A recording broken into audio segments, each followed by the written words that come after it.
आसफा भुट्टो जरदारी, इनको सब लोग मुबारकबाद दे रहे हैं।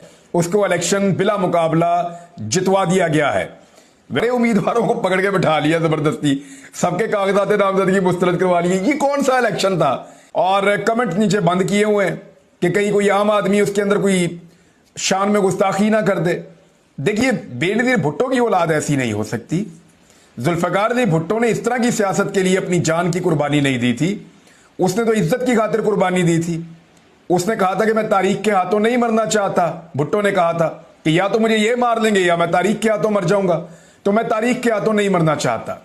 बेनजीर भुट्टो ने तमाम मुश्किलात ली अपने ऊपर, खतरनाक हालात के बावजूद, लेकिन सरेंडर नहीं किया और वो माफियाज के खिलाफ खड़ी रही।